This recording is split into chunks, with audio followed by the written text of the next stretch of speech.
বাংলাদেশকে $3 বিলিয়ন ঋণ দেওয়ার ঘোষণা বিশ্ব ব্যাংকের প্রধান উপদেষ্টার সঙ্গে প্রেসিডেন্টের বৈঠক। সাক্ষাৎ করেছেন চীনের পররাষ্ট্রমন্ত্রী, বিনিয়োগে আগ্রহ প্রকাশ। চট্টগ্রামে ভয়াবহ রূপ নিচ্ছে ডেঙ্গু, 25 দিনে 8 জনের মৃত্যু, আক্রান্ত অন্তত 700।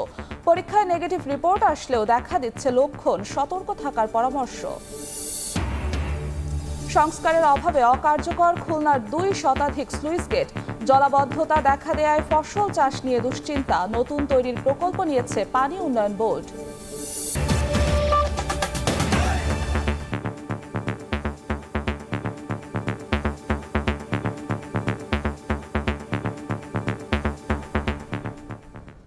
ভোরের সময় সঙ্গে আছি আমি জিন্নাতারা যশোয়া।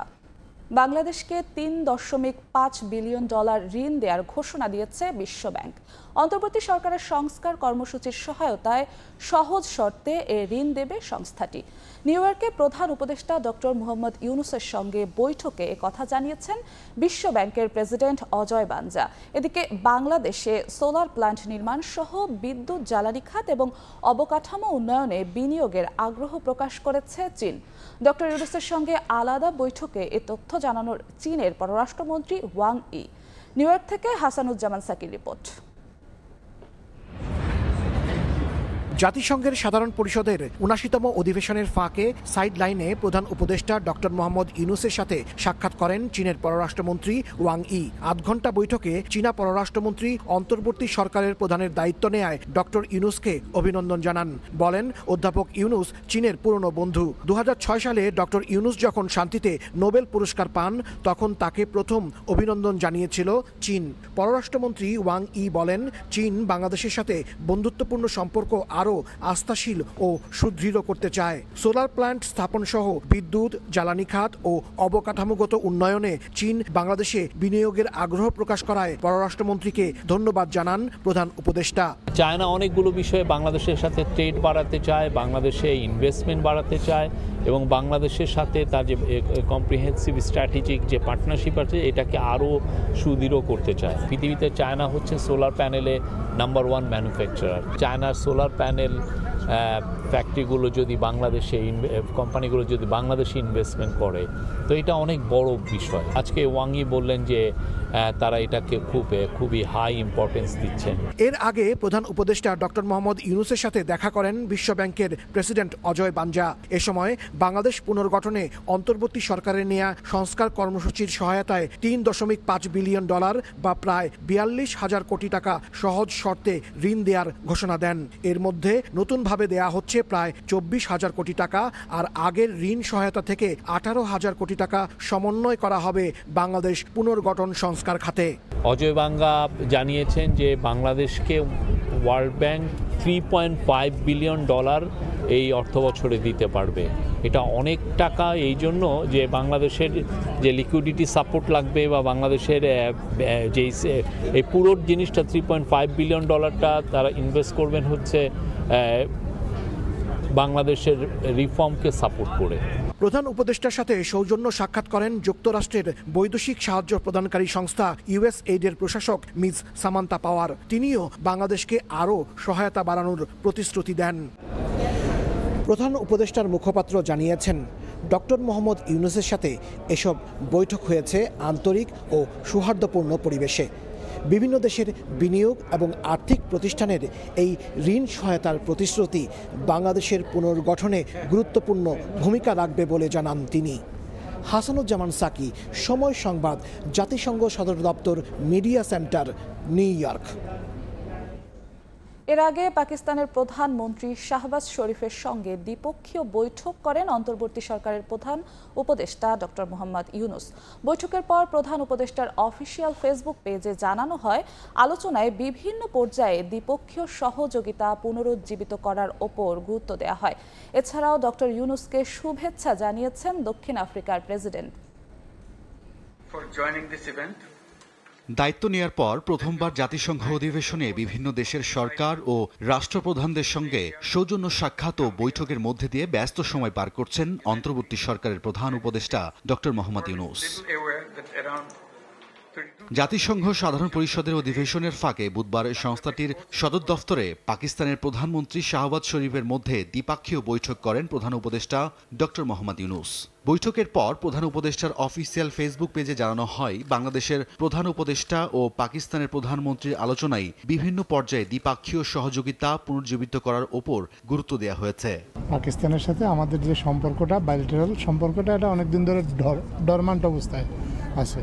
তো এইটাকে রিভাইভ করা, বাইলেটারাল যে কোঅপারেশনের যে ক্ষেত্রগুলো ছিল, এই ক্ষেত্রগুলো পুনরায় চালু করা, অর্থাৎ হচ্ছে পিছনের যে স্থবিরতাটা ছিল, স্থবিরতাটা কাটিয়ে নতুনভাবে একটু বাংলাদেশের সাথে তারা নানা দিক থেকে নানা ফোরামের সম্পর্কটা শুরু করতে চাচ্ছে। এর আগে প্রধান উপদেষ্টা ডক্টর মোহাম্মদ ইউনূসের সঙ্গে সৌজন্য সাক্ষাৎ করেন মানবাধিকার কর্মীরা। জাতিসংঘের মানবাধিকার বিষয়ক হাইকমিশনার ফলকার টুর্কের সঙ্গে সাক্ষাতে ন্যায় বিচার, স্বাধীনতা ও মানবাধিকার বিষয়ে পারস্পরিক স্বার্থ সংশ্লিষ্ট ক্ষেত্রগুলো নিয়ে আলোচনা করেছেন প্রধান উপদেষ্টা ডক্টর মোহাম্মদ ইউনূস। এ সময় জাতিসংঘের মানবাধিকার বিষয়ক হাইকমিশনার বাংলাদেশের রাজনৈতিক অর্থনৈতিক সংস্কারে অন্তর্বর্তী সরকারের উদ্যোগ ও প্রচেষ্টার জন্য প্রধান উপদেষ্টাকে অভিবাদন জানান। এছাড়াও মানবাধিকার বিষয়ক সংগঠন রবার্ট এফ কেনেডি হিউম্যান রাইটসের প্রেসিডেন্ট কেরি কেনেডির সঙ্গে সাক্ষাৎ করেন প্রধান উপদেষ্টা ডক্টর মোহাম্মদ ইউনূস।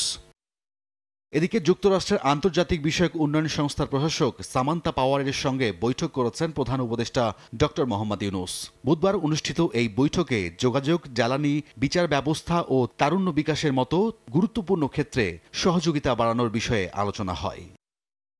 এছাড়াও প্রধান উপদেষ্টা ডক্টর মোহাম্মদ ইউনূসকে অভিনন্দন জানিয়েছেন দক্ষিণ আফ্রিকার প্রেসিডেন্ট সিরিল রামাফোসা। রাইদুল ইসলাম শুভ, সময় সংবাদ। মার্কিন প্রেসিডেন্ট জো বাইডেনের দেয়া সংবর্ধনায় যোগ দেবেন অন্তর্বর্তী সরকারের প্রধান উপদেষ্টা ডক্টর মোহাম্মদ ইউনূস। বুধবার নিউ ইয়র্ক সময় সন্ধ্যায় এই সংবর্ধনায় অংশ নেওয়ার কথা রয়েছে। এই মুহূর্তে জাতিসংঘ সদর দপ্তরে আছেন রিপোর্টার হাসানুজ্জামান সাকি। বিস্তারিত জানতে সরাসরি যাচ্ছি তার কাছে। সাকি। ধন্যবাদ।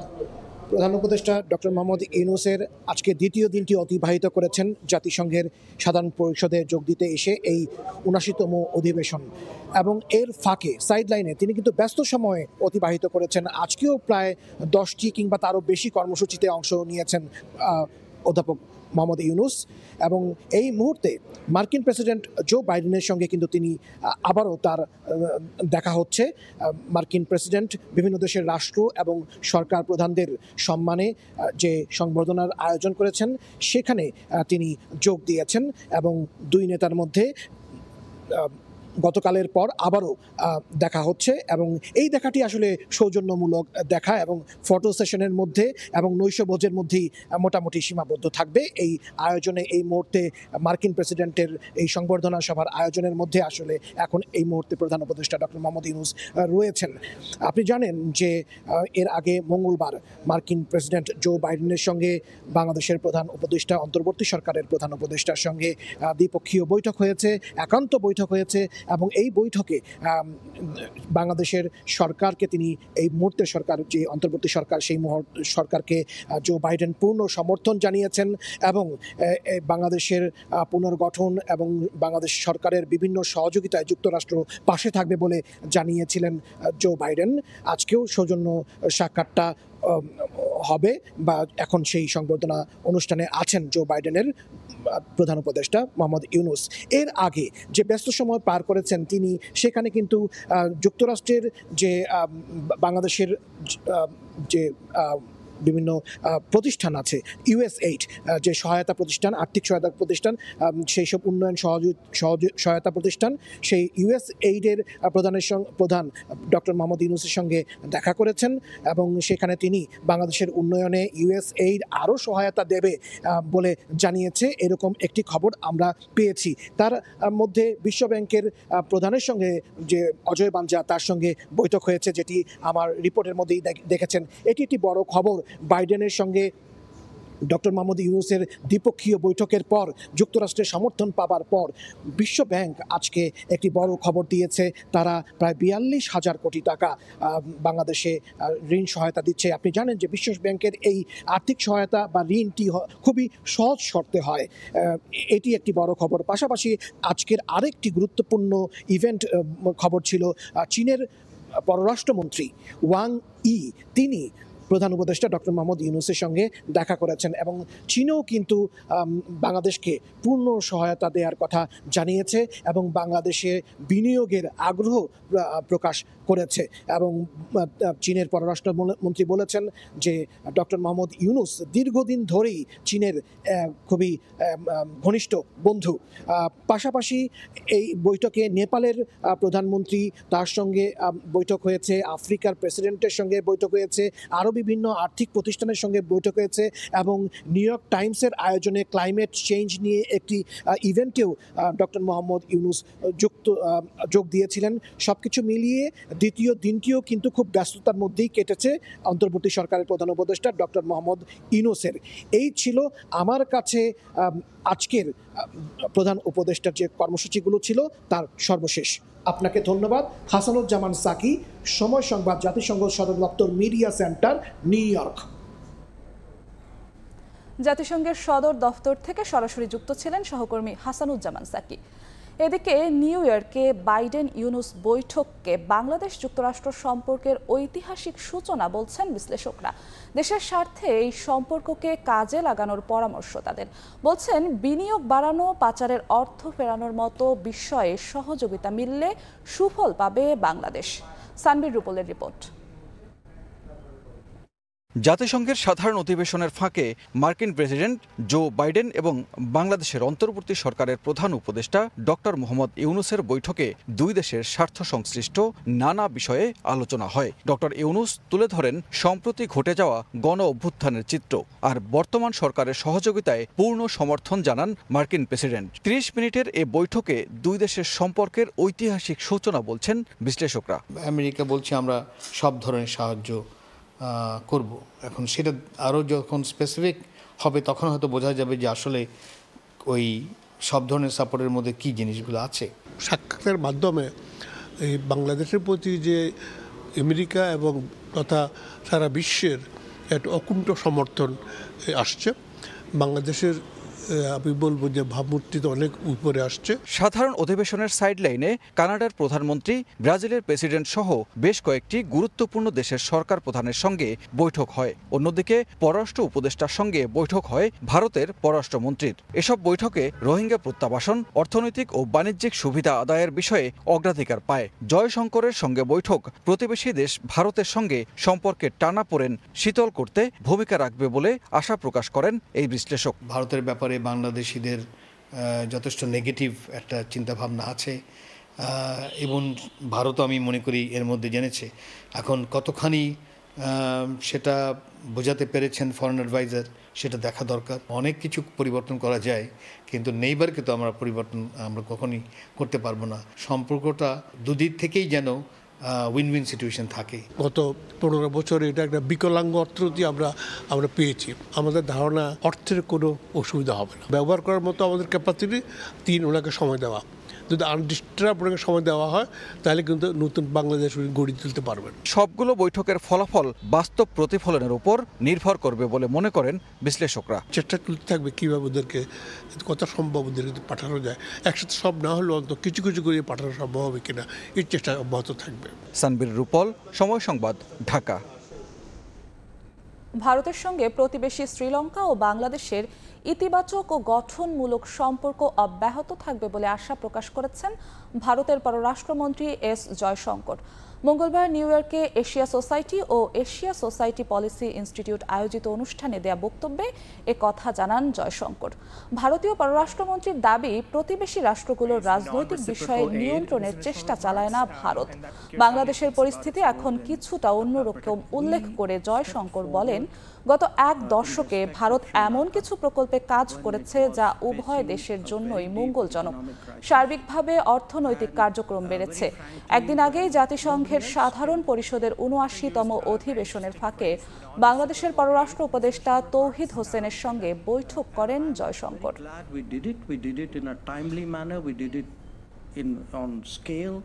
We put out $4.5 billion effectively.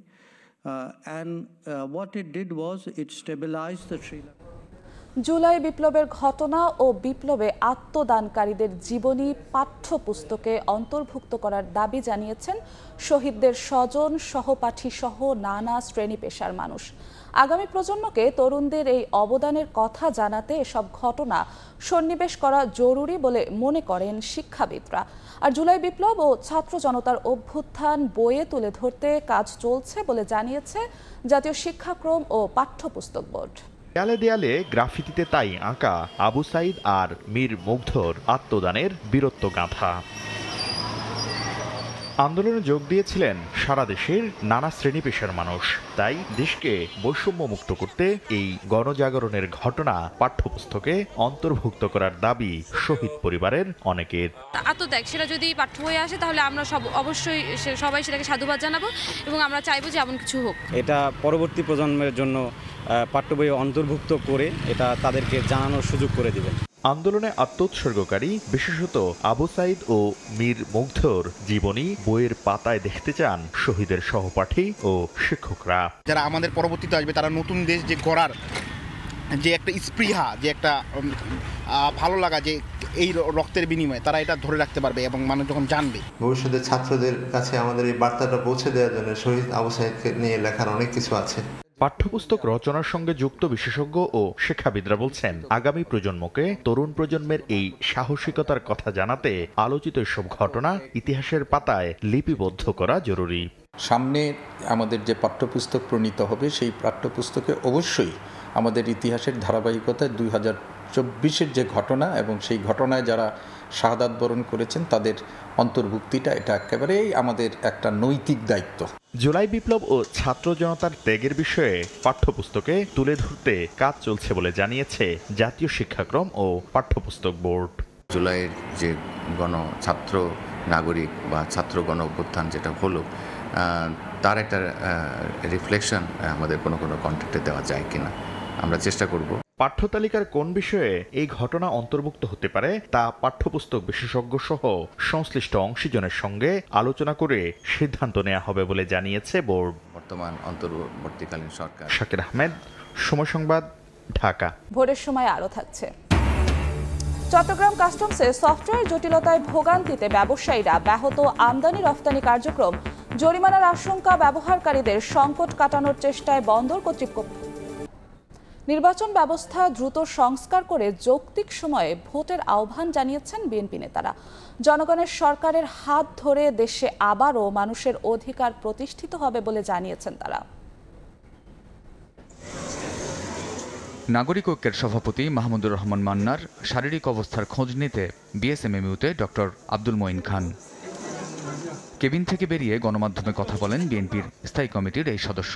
বলেন, বেগম খালেদা জিয়ার চিকিৎসা পাওয়ার অধিকার কেড়ে নিয়েছিল বিগত বিদায়ী সরকার। মানুষের যে মৌলিক অধিকার, সেই মৌলিক অধিকারগুলো মানুষের ফিরিয়ে দিতে হবে। আপনারা দেখেছেন দেশনেত্রী বেগম খালেদা জিয়া কিভাবে সেই অধিকার থেকে বঞ্চিত করা হয়েছিল। এদিকে রাজধানীর ডিআরইউতে আলোচনা সভায় বিএনপির সিনিয়র যুগ্ম মহাসচিব রুহুল কবির রিজভী ভারতে ইলিশ রপ্তানির সমালোচনা করে বলেন, যারা বাংলাদেশকে 1 ইঞ্চিও ছাড় দেয় না তাদের প্রভূসুলভ আচরণ মেনে নেওয়া যাবে না। সংস্কারে বেশি সময় লাগার কথা না মন্তব্য করে নির্বাচন ব্যবস্থার দিকে এগিয়ে যেতে অন্তর্বর্তী সরকারকে আহ্বান জানান তিনি। যারা আমাদেরকে এমন হেয় করে, যারা আমাদেরকে কীটদাসের মতো আচরণ করে, যে পা বেঁধে উপরে ঝুলিয়ে রাখবে, তখন আমি বলবো তাহলে আমরা ভাই ইলিশ মাছটা কেন দেব? নির্বাচন কমিশনের স্বাধীনতা যেটা নিশ্চিত হওয়া দরকার, সেই সমস্ত প্রয়োজনীয় সংস্কারের সুপারিশ তারা করে একটা অবাধ সুষ্ঠু নির্বাচন করতে বেশি সময় লাগার কথা নয়। গণতান্ত্রিক চর্চা যেন আবারও বন্ধ না হয় সেদিকে মনোযোগ দিতেও সরকারের প্রতি আহ্বান বিএনপি নেতাদের। কামরুজ্জামান মামুন, সময় সংবাদ, ঢাকা। কক্সবাজারের সেনা কর্মকর্তা তানজিম সরোয়ার নিহতের ঘটনায় 6 জনকে গ্রেফতার করেছে পুলিশ। জব্দ করা হয়েছে হত্যায় ব্যবহৃত সরঞ্জাম। এদিকে টাঙ্গাইলে তানজিমের গ্রামের বাড়িতে চলছে শোকের মাতম। স্বজনদের সমবেদনা জানিয়েছে 7 অবসরপ্রাপ্ত সেনা কর্মকর্তা ও বিএনপি নেতারা। সেনা অভিযানে ডাকাতের ছুরিকাঘাতে নিহত লেফটেন্যান্ট তানজিম সরোয়ার নির্ঝরের কবর জিয়ারতে বিএনপি নেতারা। বুধবার সকালে বিএনপির ভারপ্রাপ্ত চেয়ারম্যান তারেক রহমানের পক্ষ থেকে মেজর জেনারেল অবসরপ্রাপ্ত ফজলে এলাহি আকবরের নেতৃত্বাধীন 7 জন অবসরপ্রাপ্ত সেনা কর্মকর্তা ও জেলা বিএনপির সভাপতি ও সাধারণ সম্পাদক সহ নেতারা টাঙ্গাইল শহরের বোয়ালি এলাকায় নিহত সেনা কর্মকর্তার বাড়িতে যান। এ সময় তারা নিহত সেনা কর্মকর্তার পরিবারের সদস্যদের সান্ত্বনা দেন ও সমবেদনা জানান। ডাকাত আকারে কিংবা সন্ত্রাসী আকারে দেশকে যারা অস্থিতিশীল করছে তাদের বিরুদ্ধে আমাদের সবাইকে ধর্ম, বর্ণ সব কিছু ভেদাভেদ, পার্টি পলিটিক্স সব কিছু ভেদাভেদ পিছনে রেখে আমাদের একত্রভাবে কাজ করতে হবে। প্রতারণার মামলায় লক্ষ্মীপুর 1 আসনের সাবেক এমপি এম এ আউয়ালকে গ্রেফতার করেছে পুলিশ। বুধবার কলাবাগান থানায় এম এ আউয়াল সহ আরও কয়েকজনের নামে প্রতারণার মামলা করা হয়। এরপর কলাবাগানের একটি ভবন থেকে বিকেল 5টায় লক্ষ্মীপুর 1 আসনের সাবেক এমপি আউয়ালকে গ্রেফতার করে পুলিশ। মামলার আরেক আসামি হাভেলি প্রপার্টি ডেভেলপমেন্টের হিসাব রক্ষণ কর্মকর্তা নবকুমারকেও একই সঙ্গে গ্রেফতার করা হয় বলে জানিয়েছে ডিএমপি। গ্রেফতারকৃত এম এ আউয়াল হাভেলি প্রপার্টি ডেভেলপমেন্টের ব্যবস্থাপনা পরিচালক। চট্টগ্রামে ভয়াবহ রূপ নিচ্ছে ডেঙ্গু। গত 8 মাসের রেকর্ড ছাড়িয়ে শুধু চলতি মাসের 25 দিনেই আক্রান্ত হয়েছেন অন্তত 700 আর মারা গেছেন 8 জন। ডেঙ্গু ঝুঁকিতে রয়েছে নগরীর 60% এলাকা। চিকিৎসকরা বলছেন পরীক্ষায় নেগেটিভ রিপোর্ট আসলেও পরে অনেকেই ডেঙ্গুতে আক্রান্ত হচ্ছে। প্রতিরোধে স্থানীয় সরকার মন্ত্রণালয় সিটি কর্পোরেশনকে 10টি নির্দেশনা দিয়েছে। অনেক বিশ্বাসের ক্যামেরায় শফিকুল আলমের রিপোর্ট। চোখ রাঙাচ্ছে ডেঙ্গু, লাগামহীনভাবে বাড়ছে আক্রান্তের সংখ্যা। হাসপাতালগুলোতে চাপ বাড়ায় ওয়ার্ডের বাইরে চিকিৎসা দেওয়ার পাশাপাশি চট্টগ্রাম মেডিকেলেও খোলা হয়েছে আলাদা ডেঙ্গু কর্নার। সিভিল সার্জন অফিসের তথ্য বলছে গত 8 মাসে চট্টগ্রামে যেখানে 650 সেখানে শুধু সেপ্টেম্বর মাসের 25 দিনে আক্রান্ত 670 জন। গেল 8 মাসে 4 জন মারা গেলেও চলতি মাসে প্রাণ যায় 8 জনের। কোথাও যায়নি, তবে আমার যখন জ্বর হয়েছিল আমি এমনি প্রাথমিকভাবে প্যারাসিটামল খাইছিলাম। মাথা ব্যথা করে করে জ্বর আসতো, জ্বর এসে চলে যায় আবার আসে, আবার চলে যায় আবার আসে। ঠান্ডায় জাম হয়ে গেছিল, তো পেটে ব্যথা ছিল, খুব ব্যথা ছিল, সর্বশরীর ব্যথা ছিল। ডেঙ্গুতে ধরা হচ্ছে, এখন পেটটা আমার ফুলে গেছে, খাইতে পারি না কিছু। ডাব, আবার আপনার বিভিন্ন স্যালাইন, তারপর এমনি ওর স্যালাইন দিতেছে। চট্টগ্রামের 41টি ওয়ার্ডের মধ্যে অতি ঝুঁকিতে 7টি আর কম ঝুঁকিতে 9টি। ডেঙ্গুর ঝুঁকিতে আছে 60%-এর বেশি এলাকা। চিকিৎসকরা বলছেন থেমে থেমে বৃষ্টি হওয়ায় বাড়ছে আক্রান্তের হার। অতিরিক্ত বমি, পেট ব্যথা, দীর্ঘদিন জ্বর ও রক্তক্ষরণ দেখা দিলেই দ্রুত চিকিৎসকদের পরামর্শ নেওয়ার আহ্বান তাদের। জুন থেকে যে অক্টোবর নভেম্বর পর্যন্ত যে সমস্ত রোগীগুলো জ্বর নিয়ে আসবে, জ্বর হবে, প্রথমে আমাকে একটা ডেঙ্গু রোগী কিনা এটা বুঝতে হবে। চিকিৎসক তত্ত্বাবধানে থাকলে ভর্তি না হয়ে কিন্তু 90% ডেঙ্গু কিন্তু ভালো হয়।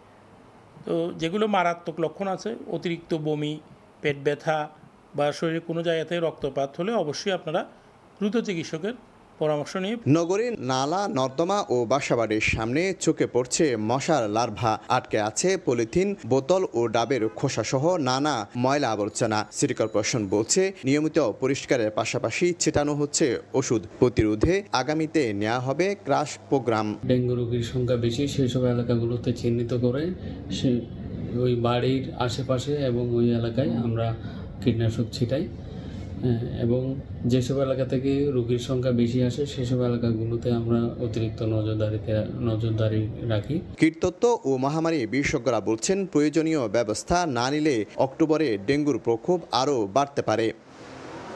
সারা দেশের মতো পাল্লা দিয়ে চট্টগ্রামেও বাড়ছে ডেঙ্গু আক্রান্ত রোগীর সংখ্যা। এ অবস্থায় প্রতিরোধে স্থানীয় সরকার মন্ত্রণালয় সিটি কর্পোরেশনগুলোকে 10টি নির্দেশনা দিয়েছে। শফিকুল আলম, সময় সংবাদ, চট্টগ্রাম। স্বাস্থ্য খাতে চিকিৎসক, নার্স সহ নানা সংকট রয়েছে, তবে সাধ্য অনুযায়ী সংকট দূর করার চেষ্টা চলছে বলে জানালেন স্বাস্থ্য উপদেষ্টা নূরজাহান বেগম। বুধবার নরসিংদীর শিবপুরের কমিউনিটি ক্লিনিক পরিদর্শন শেষে তিনি একথা বলেন। হাসপাতালগুলোতে ধারণ ক্ষমতার চেয়ে রোগীর সংখ্যা বেশি, তারপরেও সাধ্য অনুযায়ী যথাযথ চিকিৎসা দেওয়ার নির্দেশনা দেন তিনি। এর আগে স্বাস্থ্য উপদেষ্টা শিলমান্দি ইউনিয়ন স্বাস্থ্য ও পরিবার কল্যাণ কেন্দ্র, সদর হাসপাতাল ও জেলা হাসপাতাল পরিদর্শন করেন। পরে নরসিংদী সার্কিট হাউসে জেলা প্রশাসন, পুলিশ প্রশাসন ও স্বাস্থ্য বিভাগের সাথে মত বিনিময় করেন।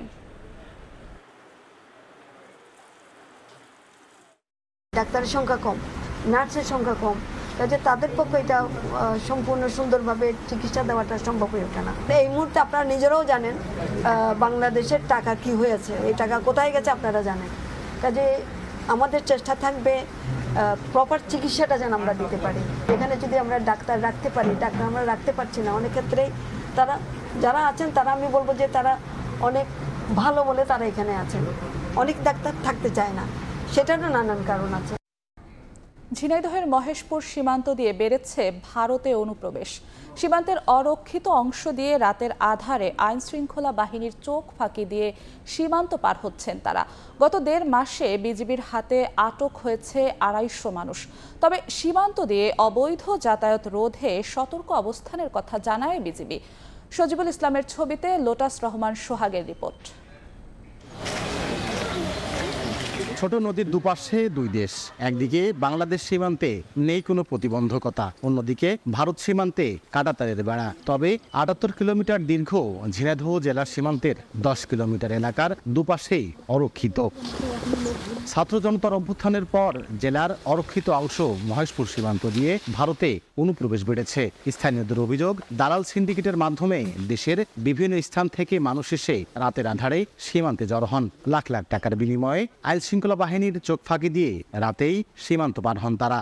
গত 1.5 মাসে বিজিবির হাতে আটক হয়েছে 14 পাচারকারী সহ 250 মানুষ। দুষ্কৃতিকারী যারা আছে তারা বিভিন্ন ধরনের জিনিসগুলো তারা পাচার করে থাকে। বিজিবিরাও কিন্তু আপ্রাণ চেষ্টা করছে। বহুত লোক সেদিন আমাদের এলাকা থেকে দেখলাম বেশ কিছু লোককে ধরেছে, চালান দিচ্ছে। মানুষ শেখ হাসিনা পালানোর পরে মানুষ চলে যায়, তা ওই পাশে তার কাটা আছে, নদী আছে, নদী সেদিকে তার কাটা কেটে চলে যায় ওপারে। কিছু অসাধু মানুষ আছে, তারা অর্থের বিনিময়ে এখান থেকে নিরাপদ রুটে পাচার করে দেয় ভারতে। আমরা চাইবো তাদেরকে যেন বিজিবি আরও কঠোর হস্তে দমন করে এবং তাদেরকে চিহ্নিত করে। এদিকে সীমান্ত দিয়ে অবৈধ যাতায়াত রোধে সতর্ক অবস্থানের কথা জানাই বিজিবি। বিজিবি সদস্যদের উদ্যম এবং তাদের যে ঐকান্তিক কর্ম প্রচেষ্টা এবং সার্বক্ষণিক নতুন বাংলাদেশ গড়ার যে স্বপ্ন, সেই স্বপ্ন নিয়েই তারা আসলে সামনে এগিয়ে যাচ্ছেন। তারা দৃঢ়তার সাথে বাংলাদেশের রাষ্ট্রীয় যে দায়িত্ব, সেই দায়িত্বকে অত্যন্ত পেশাদারিত্বের সাথে পালন করছেন বলে আমি মনে করি। মহেশপুর সীমান্তে বিজিবির 12টি ক্যাম্প রয়েছে। লোটাস রহমান সোহাগ, সময় সংবাদ, ঝিনাইদহ। বাগেরহাটে চাঁদাবাজি ও মারধরের মামলায় 5 পৌর কাউন্সিলরকে গ্রেফতার করা হয়েছে। বাগেরহাট জেলা প্রশাসকের কার্যালয়ের সামনে থেকে তাদের গ্রেফতার করা হয়। পরে আদালতের মাধ্যমে তাদের কারাগারে পাঠানো হয়। গত 18 সেপ্টেম্বর সদর উপজেলার দেপাড়া গ্রামের আলতাফ মাহমুদ হাওলাদার বাদী হয়ে মডেল থানায় চাঁদাবাজি, যৌন হয়রানি ও মারধরের মামলা দায়ের করেন। ওই মামলায় বাগেরহাট পৌরসভার 5 কাউন্সিলর সহ 45 জনের নাম উল্লেখ করে আরও 25 থেকে 30 জনকে অজ্ঞাতনামা আসামি করা হয়।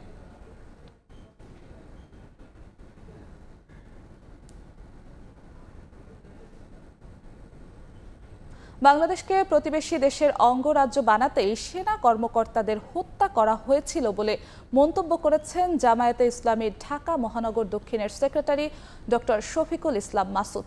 বুধবার দুপুরে পটুয়াখালীর কুয়াকাটায় কলাপাড়া দক্ষিণ জামায়াতের কর্মী সমাবেশে একথা বলেন তিনি। অন্তর্বর্তীকালীন সরকার প্রয়োজনীয় সংস্কার করে যৌক্তিক সময়ের মধ্যে একটি গ্রহণযোগ্য নির্বাচন দেবে বলেও আশাবাদ ব্যক্ত করেন তিনি। 2009 সালের 25 এবং 26 ফেব্রুয়ারি মেধাবী সেনাপতিদের, মেধাবী সেনা সদস্যদেরকে ধ্বংস করার মধ্য দিয়ে সেদিন মেধা এবং সততার কবর রচনা করে অসৎ এবং মেধাহীন একটি রাষ্ট্র গড়ার স্বপ্ন তৈরি করেছিল। আমরা সেদিনই বলেছিলাম, সেদিন শুধু 57 জন মেধাবী এবং সৎ অফিসারদেরকে হত্যা করে নাই, বাংলাদেশের স্বাধীনতা সার্বভৌমত্বকে হত্যা করা হয়েছে। সেদিন বাংলাদেশকে একটা অনুগত রাষ্ট্র বানানোর চক্রান্ত করা হয়েছিল। শেখ হাসিনার মনে সাজ জেগেছিল মুখ্যমন্ত্রী হওয়ার। 2024 সালের 5ই আগস্ট নতুন করে আমরা আবার ছাত্র জনতা বিজয় ছিনিয়ে এসেছে। কোটার রাষ্ট্র চলবে না, রাষ্ট্র চলবে মেধাবী এবং সততা যোগ্যতা দিয়ে। দেশে ইসলাম প্রতিষ্ঠিত হলে প্রতিটা পেশার মানুষ অধিকার পাবে, সব ধর্মের সব নাগরিকের অধিকার বাস্তবায়ন হবে বলে মন্তব্য করেছেন ইসলামী আন্দোলন বাংলাদেশের সিনিয়র নায়েবে আমির মুফতি সৈয়দ মুহাম্মদ ফয়জুল করিম। তিনি আরও বলেন, চাঁদাবাজদের প্রতিহত করতে সবাইকে এক হতে হবে। বুধবার বিকেলে বরিশাল নগরীর কাশীপুর বাজার এলাকায় ইসলামী আন্দোলন আয়োজিত এক গণসমাবেশে একথা বলেন তিনি। ইসলাম অনুযায়ী যদি দেশ পরিচালনা করি তাহলে প্রত্যেকটা মানুষ সুখ শান্তিতে বসবাস করতে পারবে। এটা আসুন না আজকে থেকে ইসলামী আন্দোলন বাংলাদেশ, আল্লাহ পাকের শুকর, তারা যে কাজ করতেছে 5ই আগস্টের বিপ্লবের জন্য ইসলামী আন্দোলন বাংলাদেশ এই ভূমিকা পালন করছে। বাংলাদেশের কোন রাজনৈতিক দল এই ভূমিকা পালন করতে পারে নাই। ভারতে পাচারের সময় বেনাপোল সীমান্তে 5টি স্বর্ণের বার সহ এক চোরা কারবারিকে গ্রেফতার করা হয়েছে। বিজিবি জানায়, সীমান্ত পথে ভারতের স্বর্ণের একটি চালান পাচারের গোপন সংবাদ পেয়ে অভিযান চালানো হয়। এ সময় কদম আলী নামে এক চোরা কারবারিকে আটক করা হয়। তার কাছ থেকে 2 কেজি 350 গ্রাম ওজনের 5টি স্বর্ণের বার জব্দ করা হয়, যার বাজার মূল্য প্রায় 2.5 কোটি টাকা।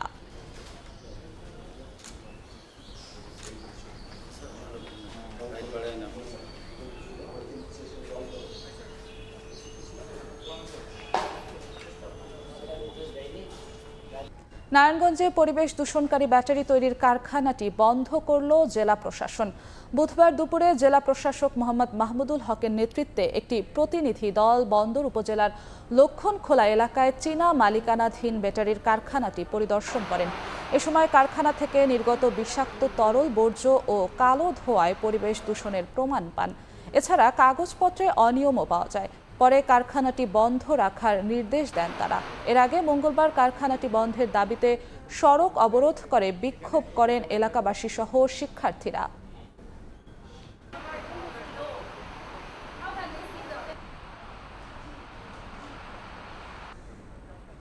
আবহাওয়ার তারতম্যে বাগেরহাটে বেড়েছে জ্বর, কাশি, নিউমোনিয়া সহ নানা রোগে আক্রান্তের সংখ্যা।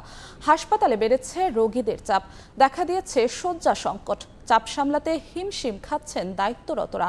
আলী আকবর টুটুলের পাঠানো তথ্য ও আমিনুল ইসলামের ছবি নিয়ে রিপোর্ট। উপচে পড়া ভিড় হাসপাতালে, শয্যা সংকট হওয়ায় অনেকের স্থান হয়েছে মেঝেতে। কখনো তীব্র গরম, কখনো বৃষ্টি। আবহাওয়ার তারতম্যের কারণে বাগেরহাটে বাড়ছে জ্বর, কাশি, নিউমোনিয়া সহ নানা রোগের আক্রান্তের সংখ্যা। জেলা হাসপাতালে অতিরিক্ত চাপে দেখা দিয়েছে শয্যা সংকট। তবে রোগী ও স্বজনদের অভিযোগ, শয্যার পাশাপাশি রয়েছে চিকিৎসক সংকটও। আমি ডাক্তার দেখাইতে চাইছি, প্রেশার, গ্যাস, এই ডাক্তার দেখায় আমি যেগুলো ঔষধ আমায় দিছে সবগুলো আমি পাইছি। মেডিসিন ওয়ার্ডে যে রোগী থাকার কথা তার থেকে 4 গুণ রোগী বেশি, এবং যে জনবল থাকার কথা তা নাই, যার কারণে আমরা রোগীর সেবা দিতে খুবই হিমশিম খেয়ে যাচ্ছি। এদিকে স্বল্প জনবলে অতিরিক্ত রোগী চাপ সামলাতে হিমশিম খাচ্ছেন দায়িত্বরতরা। তবে সবাইকে আরও সতর্ক থাকার পরামর্শ চিকিৎসকদের। অতিরিক্ত গরমের কারণে আমাদের রোগী এত পরিমাণ যে আমরা কোয়ালিটিফুল সেবা দিতে হিমশিম খাচ্ছি। বিগত কয়েক মাসের থেকে এখন যে রোগীর সংখ্যা সর্বোচ্চ পর্যায়ে আছে। আমাদের ওয়ার্ডেও নার্সদের সংখ্যাও আমাদের প্রয়োজনের তুলনায় অপ্রতুল। আর গতানুগতিকভাবে এখন সব ডিপার্টমেন্টেই রোগী বাড়ছে, কিন্তু সব ডিপার্টমেন্টেই কয়েক বছর দেখা যাচ্ছে যে আগে 1 বছর আগে যে পরিমাণ ডাক্তার ছিল এখন কিন্তু সেই পরিমাণ ডাক্তার নেই। হাসপাতাল কর্তৃপক্ষের তথ্য মতে 250 শয্যার বাগেরহাট জেলা হাসপাতালের 2 বিভাগ মিলিয়ে অন্তত 1400 রোগী স্বাস্থ্যসেবা নেন। সময় সংবাদ, বাগেরহাট। দীর্ঘদিন রক্ষণাবেক্ষণ ও সংস্কারের অভাবে অকার্যকর হয়ে পড়েছে খুলনার 2 শতাধিক স্লুইস গেট। বিভিন্ন স্থানে জলাবদ্ধতা দেখা দেয় ফসল চাষ নিয়ে দুশ্চিন্তায় স্থানীয়রা। পানি উন্নয়ন বোর্ড বলছে, সংস্কারের পাশাপাশি নতুন করে কয়েকটি স্লুইস গেট তৈরির প্রকল্প হাতে নেওয়া হয়েছে। নিয়ামুল হোসেন কোচির ছবিতে আব্দুল্লাহ আল মামুন রুবেলের রিপোর্ট। খুলনার ডুমুরিয়া উপজেলায় পানি প্রবেশ ও বের হওয়ায় গুরুত্বপূর্ণ ভূমিকা রাখে শোলমারী নদীর উপর নির্মিত স্লুইস গেটটি। তবে বছরের অধিকাংশ সময়ই পলি জমে গেটের মুখ আটকে থাকে। ফলে গত সপ্তাহের বৃষ্টিতে উপজেলার অন্তত 7টি ইউনিয়নেই এখন জলাবদ্ধতা। পানি উন্নয়ন বোর্ডের তথ্য মতে জেলার 486টি স্লুইস গেটের মধ্যে একেবারেই অকার্যকর বা সংস্কারযোগ্য নয় 70টি। আরও শতাধিক স্লুইস গেট মাঝে মধ্যে কাজ করে। কার্যকর থাকা স্লুইস গেটগুলোর সামনে জমা হওয়া পলিমাটি অপসারণ করা হয় না নিয়মিত। এমনকি খুলনা সিটি কর্পোরেশন এলাকায় সংস্কার প্রয়োজন এমন স্লুইস গেটের সংখ্যা 12টি। এসব গেট দিয়ে পানি নিষ্কাশন ও নিয়ন্ত্রণ না করতে পারায় সংশ্লিষ্ট এলাকাগুলোতে জলাবদ্ধতা হচ্ছে। অনেক এলাকায় বসতভিটাও তলিয়ে আছে। ঘরে এখন বর্তমানে উড়ত পর্যন্ত পানি আছে, এই গেটগুলো বন্ধ করে দেওয়ার জন্য। ওই পাশে আছে ডাউন, এই পাশে উঁচু, মানে পলিয়া শেষ উঁচু যাচ্ছে, যার ধরুন এই পানিটা সরে না। হাজার হাজার মানুষ এইখানে ক্ষতিগ্রস্ত আছে এবং ভাই যে কি সমস্যা, সব ধ্বংস হয়ে গেছে। আমাদের সামনে যে কিভাবে আমরা জীবিকা নির্বাহ করব এবং কিভাবে যে বেঁচে থাকবো সেই আশাই আমাদের নাই। ধমকি দিয়ে এই খালগুলো বন্ধ করে দিয়ে এই পানিগুলো মানে আটকে যায়। সাধারণ জনগণ যায় যখন কাজ করে আমাদেরকেও বাধা দেয়, কাজ করতে দেয় না। কচুরি মচুরি দিয়ে পাটা ফুটো দিয়ে সব জায়গায় জাম হয়ে গেছে, এর জন্য তো সমস্যা হচ্ছে। কৃষি ও মৎস্য বিভাগ থেকে স্লুইস গেটগুলো কার্যকর রাখতে তাগিদ দেওয়া হলেও নেই যথাযথ উদ্যোগ। বড় প্রকল্প হাতে নিয়ে সংকট সমাধানের উদ্যোগ নেয়ার আশ্বাস পানি উন্নয়ন বোর্ডের। 2টা পাম্প লাগানোর ব্যবস্থা করছি, বড় পাম্প 35 কিউসেকের 2টা পাম্প, এটা জার্মানি থেকে আসবে। 300 মিটার চ্যানেল আমি পরিষ্কার করার জন্য যা যা করা লাগবে আমি সব করব। এটা হচ্ছে আমার ইমিডিয়েট ইয়ারকে। কৃষি বিভাগের তথ্য মতে গত সপ্তাহের বৃষ্টিতে জলাবদ্ধতায় জেলার 1145 হেক্টর জমির ফসল ক্ষতিগ্রস্ত হয়েছে। এতে লোকসান হয়েছে 58 কোটি টাকার বেশি। আর মৎস্য বিভাগ বলছে 5726 হেক্টর ঘের তলিয়ে যাওয়ায় ক্ষতি হয়েছে 94 কোটি টাকার বেশি। আব্দুল্লাহ আল মামুন রুবেল, সময় সংবাদ, খুলনা। ভৈরব নদ থেকে অবৈধভাবে বালু উত্তোলনের খেসারত দিচ্ছে যশোরের পুরাতন কসবা ঘোষপাড়াবাসী। ইতিমধ্যে ভূমি ধসে বিলীন হয়েছে নদী পাড়ের শতাধিক ঘরবাড়ি ও জমি। সরকারি উদ্যোগে নদীর পাড় রক্ষার দাবি ক্ষতিগ্রস্তদের। আবুল কালাম আজাদের ছবি ও জুয়েল মৃধার তথ্য নিয়ে রিপোর্ট। একেবারে নীরব ও শান্ত নদ, অথচ প্রতিনিয়ত ভাঙছে নদের তীর, ভেঙে চুরমার হচ্ছে বসতভিটা ও গাছপালা। ভৈরব নদে জোয়ার ভাটা না চললেও গত বছর ভূমিধসে নদীগর্ভে বিলীন হয় যশোর শহরের পুরাতন কসবা ঘোষপাড়ার মাহমুদুজ্জামানের ঘরের কোল ঘেঁষে থাকা বালু মাটির সঙ্গে গাছগাছালি। তখন বালু ও 22 পাইলিং করে সে যাত্রা ঠিক করা হয় নদের তীরের জমি। চলতি বছরের সেপ্টেম্বরে লাগাতার বৃষ্টিতে ফের নতুন করে লাগানো গাছপালাও ধসে পড়ে। একই অবস্থা ঘোষপাড়ার নদী তীরবর্তী আরো অনেক ঘরবাড়ি ও জমির। স্থানীয়দের অভিযোগ 2022 সালে ভৈরব নদ খননকালে প্রভাবশালী আওয়ামী লীগ নেতারা ড্রেজার বসিয়ে 6 মাস ধরে বালু তুলে বিক্রি করেছেন, যার খেসারত দিতে হচ্ছে বাসিন্দাদের। নতুন করে আরো ভূমিধসের আতঙ্কে রয়েছেন তারা। সরকারি উদ্যোগে নদীর পাড় রক্ষার দাবি ভুক্তভোগীদের। আমার 6 তলা ফাউন্ডেশন দিয়ে বিল্ডিং তৈরি করার কাজ আমি হাতে নিয়েছি, আমার 2 তলাও হয় নাই, কিন্তু আমার মানে 1 কাঠা জমিরও বেশি চলে গেছে নদীতে। বালুর ব্যবসায় চলে, আমি বলবো নদী কাটার নামে এটা হয়, যার কারণে আমরা মারাত্মকভাবে ক্ষতিগ্রস্ত। এখন আপনারা এর কোনো একটা ব্যবস্থা করেন, না হলে বাকি যেটুকু আছে তাও চলে যাবে। পানি উন্নয়ন বোর্ডের কর্মকর্তারা বলছেন ভূমিধস ঠেকাতে প্রয়োজনীয় উদ্যোগ নেওয়া হবে। কতটুক দৈর্ঘ্যে কাজ করা প্রয়োজন, মানুষের বাড়িঘর যারা ক্ষতিগ্রস্ত হয়েছে তাদেরকে বাঁচানোর জন্য এবং ফাদ্দার জন্য ক্ষতিগ্রস্ত না হয়, ইতিমধ্যে উদ্যোগ গ্রহণ করেছি। আশা করছি খুব তাড়াতাড়ি ওখানে অস্থায়ী প্রতিরক্ষামূলক কাজ বাস্তবায়ন করে দিতে পারবো, যাতে ক্ষতিগ্রস্ত মানুষজন যারা ক্ষতিগ্রস্ত হয়েছে পরবর্তীতে ফাদ্দার আর কোনো তাদের ক্ষতি না হয়। স্থানীয়দের দেওয়া তথ্য মতে ভৈরব নদ ধসে আধা কিলোমিটার এলাকার শতাধিক বাড়িঘর হারিয়েছেন তারা। সময় সংবাদ, যশোর। শৃঙ্খলা ফেরেনি খুলনা মহানগরীর সড়কে অবৈধ যানবাহনের দখলে নগরীর গুরুত্বপূর্ণ সড়কগুলো। এতে বেড়েছে যানজট আর জনভোগান্তি। সড়কে ট্রাফিক পুলিশের উপস্থিতি থাকলেও নেওয়া হচ্ছে না কোনো আইনগত ব্যবস্থা। আব্দুল হালিমের ছবিতে বেল্লাল হোসেন সজলের রিপোর্ট।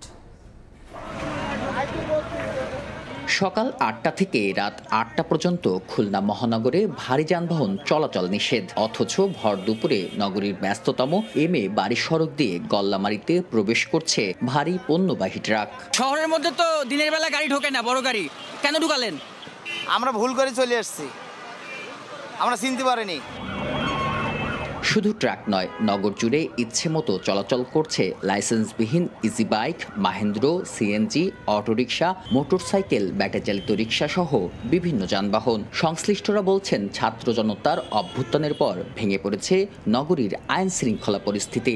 সড়কে ট্রাফিক পুলিশের উপস্থিতি থাকলেও গত 1.5 মাসেও নেওয়া হয়নি কোনো আইনগত ব্যবস্থা। সেই সুযোগে অবৈধ যানবাহনের দখলে খুলনা। এ কারণে প্রায় প্রতিটি গুরুত্বপূর্ণ সড়কেই লেগে থাকছে যানজট। এতে বেড়েছে নাগরিক ভোগান্তি।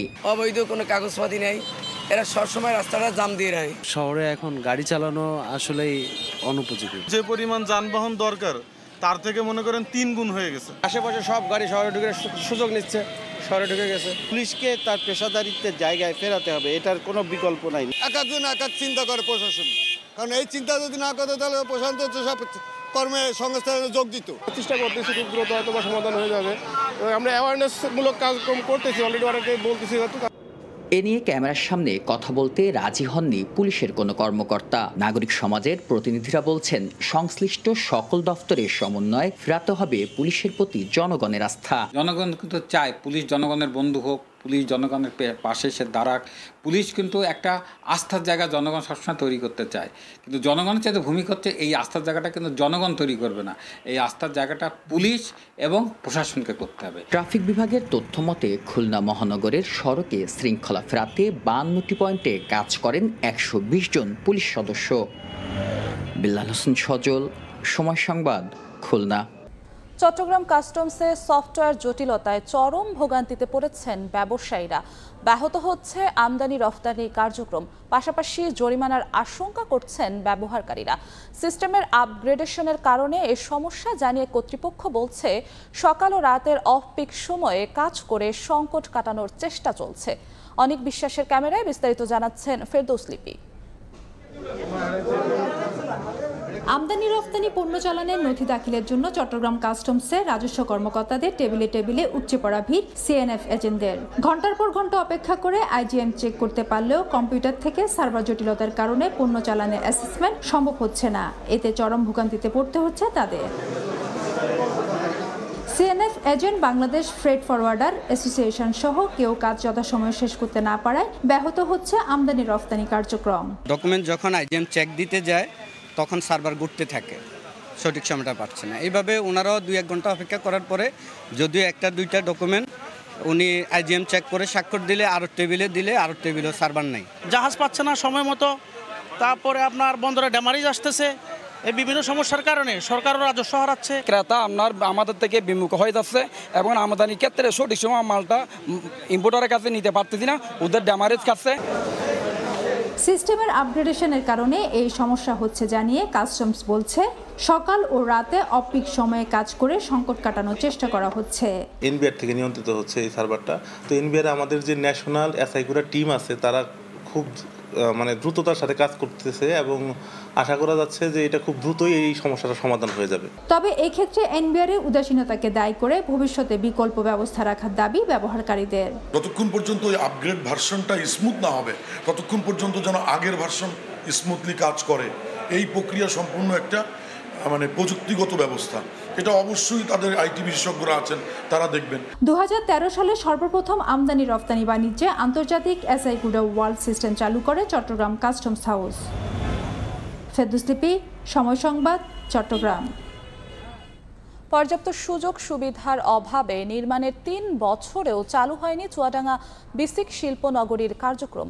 এজন্য সম্ভাবনা থাকা সত্ত্বেও সৃষ্টি হচ্ছে না কর্মসংস্থানের সুযোগ। আর বিসিক কর্তৃপক্ষ বলছে 20টি শিল্প কারখানা গড়ে উঠলেই নির্মাণ করা হবে এলপিজি গ্যাস স্টেশন। মাহফুজ মামুনের পাঠানো তথ্য ও ছবি নিয়ে রিপোর্ট। 2021 সালে চুয়াডাঙ্গা সদর উপজেলার ডিঙ্গেদহ এলাকার 25.2 একর জমির ওপর নির্মাণ করা হয় বিসিক শিল্পনগরী। পরের বছর 5 ক্যাটাগরিতে 78টি প্লট বিক্রি শুরু হয়। এরই মধ্যে এখন পর্যন্ত 31টি প্লট বিক্রি হলেও নানা সমস্যার কারণে বরাদ্দ বাতিল করেছেন 6 জন। 3 বছরেও চালু হয়নি চুয়াডাঙ্গা বিসিক শিল্পনগরীর কার্যক্রম। 25 জন উদ্যোক্তার মধ্যে প্লট খালি ফেলে রেখেছেন 24 জন। সম্প্রতি অপর ব্যবসায়ী শুধুমাত্র একটি ভবন নির্মাণ করলেও কারখানা চালু করেননি। এজন্য সম্ভাবনা থাকা সত্ত্বেও সৃষ্টি হচ্ছে না কর্মসংস্থানের সুযোগ। এদিকে দীর্ঘদিন পরিষ্কার না করায় আগাছায় পূর্ণ হয়েছে প্লটগুলো। নাজুক ড্রেনেজ ব্যবস্থার কারণে নিষ্কাশন হচ্ছে না বৃষ্টির পানি। এছাড়া পর্যাপ্ত নিরাপত্তা ও প্রয়োজনীয় সুযোগ সুবিধার অভাব রয়েছে বলে জানান প্লট ক্রেতা ও এলাকাবাসী। বিসিকের গেটে কোনো নেম প্লেট পর্যন্ত নাই যে বাইরে থেকে একজন মানুষ এসে দেখবে যে এটা আসলে বিসিক নাকি অন্য কোনো প্রতিষ্ঠান বা কি, সেটা সুযোগ নেই। লক্ষ লক্ষ টাকা যে ইনভেস্ট করবো, কোথায় ইনভেস্টটা করবো? এখানে শুধু জঙ্গল আর বাগানই আছে। এতগুলা প্লট, কয়েকশো প্লট এখানে খালি পড়ে রয়েছে। অনেকেই নিয়েছে কিন্তু তারা শুরুই করছে না। আমাদের কোনো সার্ভিস কিছু নাই, কিন্তু তারপরেও প্রায় 18,000 কতটা সার্ভিস চার্জ ধরা হয়ে গেছে। বিসিক কর্তৃপক্ষ বলছে 20টি শিল্প কারখানা গড়ে উঠলেই নির্মাণ করা হবে এলপিজি গ্যাস স্টেশন। 78টার মধ্যে 25টা শিল্প মালিক প্লট নিয়েছে এবং তাদের আমরা পত্র দিয়েছি দ্রুত শিল্প কারখানা গড়ে তোলার জন্য। এবং শিল্প কারখানা গড়ে উঠলে এখানে কর্মসংস্থান বৃদ্ধি পাবে। চুয়াডাঙ্গা বিসিক শিল্পনগরী নির্মাণে সরকারের ব্যয় হয় 41 কোটি 91 লাখ টাকা। সময় সংবাদ, চুয়াডাঙ্গা। রাজধানীর বাজারে চড়া দামে ইলিশ বিক্রি হচ্ছে বলে অভিযোগ বেশিরভাগ ক্রেতার। তবে বিক্রেতাদের দাবি, এক রাতের ব্যবধানে কেজি ওজনের এক হালি ইলিশের দাম কমেছে 200 টাকা। এদিকে কারওয়ান বাজারে অভিযানে এসে পাকা ক্যাশ মেমো না পাওয়ায় 5 ইলিশ বিক্রেতাকে 42,000 টাকা জরিমানা করেছে জাতীয় ভোক্তা অধিকার সংরক্ষণ অধিদপ্তর। ভোরের আলো ফুটতেই রাজধানীর কারওয়ান বাজারে ইলিশের আড়তে শুরু হয় জাতীয় ভোক্তা অধিকার সংরক্ষণ অধিদপ্তরের অভিযান। নানা যুক্তিতর্কের পর কয়েকজন বিক্রেতাকে জরিমানাও করা হয়। অপরাধ, বেচাকেনার রসিদ রাখেননি তারা। যে জায়গাতে কেনে ওই জায়গাতে ক্যাশ মেমো না, এর লেগে জরিমানা করছে 10,000। এইটা তো কখনো কেউ দেয় না, বলবে না, কেউর কাছে নাই। এরই মধ্যে বিক্রেতারা দাবি করলেন সুস্বাদু এই রূপালী মাছের দাম কমছে, যদিও বিভিন্ন অঞ্চলের ইলিশ বিক্রি হচ্ছে বিভিন্ন দামে। এটা আছে 2 কেজি 300 গ্রাম, এটা নিলে আজকাল লেগা 2500 টাকা কেজি রাখা যাইব। গোলা মেঘনার মাছের দাম বেশি। চিটাং এটা হলো ফিশিং, এটা হলো সাগরের মাছ, এটা একটু দাম একটু কম। বেচতে আছে 1600 টাকা কেজি। এটা চাঁদপুরের মাছ, বরিশালে হয়তো 50 টাকা কম হয়। ক্রেতারা বলছেন উচ্চ মূল্যের কারণে মাছে ভাতে বাঙালির কাছে বর্তমানে দুষ্প্রাপ্য বস্তুতে পরিণত হয়েছে জাতীয় মাছ ইলিশ। এরা 2200-2500 নিচে ছাড়তে যাচ্ছে না। 1 কেজি ইলিশ মাছ 1600 টাকা, তাহলে 2 কেজি গরুর মাংসের সমান। জনগণ তারা যেন দুবেলা দুমুঠো ভাত খেতে পারে, সেজন্য এটার দিকে একটু নজর দেওয়া উচিত। অভিযান শেষে জাতীয় ভোক্তা অধিকার সংরক্ষণ অধিদপ্তরের তদারকি দল জানালো, কেনাবেচার রসিদ সংরক্ষণ করা গেলেই আবারও সাধারণ মানুষের হাতের নাগালে আসবে এই মাছটি। ভারতে ইলিশ রপ্তানির খবরে দাম বৃদ্ধির প্রমাণও রয়েছে তাদের কাছে। আমাদেরকে দেখে যদি 1450 হয়ে যায় এবং আমাদের অনুপস্থিতিতে আবার 200 টাকা যদি বাড়িয়ে দিয়ে থাকে, তাহলে এই যে অযৌক্তিক বাড়িয়ে দিচ্ছে, অর্থাৎ 1450 বিক্রি করলেই তাদের যৌক্তিক লাভটা থেকে যাবে। আমরা যদি এই পাকা ক্যাশ মেমো নিশ্চিত করতে পারি উভয় ক্ষেত্রে, অর্থাৎ ক্রয় এবং বিক্রয়ের ক্ষেত্রে, তাহলে অযৌক্তিক যে লাভ সেটি থেকে হয়তো ব্যবসায়ীদেরকে বিরত রাখা সম্ভব হতে পারে।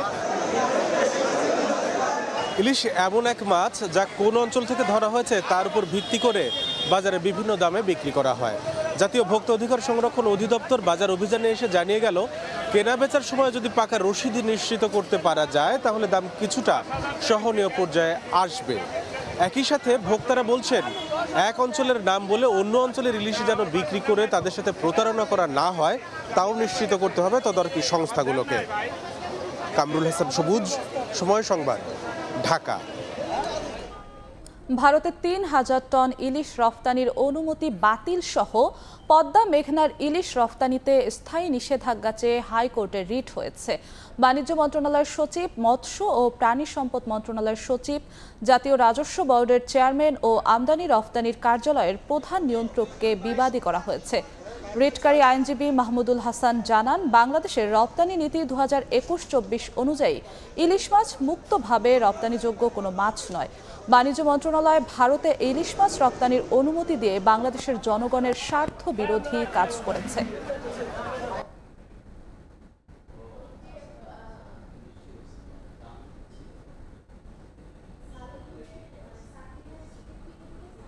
গাজায় হামাসের বিরুদ্ধে যুদ্ধে ইসরায়েল পরাজিত হয়েছে বলে মন্তব্য করেছেন ইরানের প্রেসিডেন্ট মাসুদ পেজেশকিয়ান।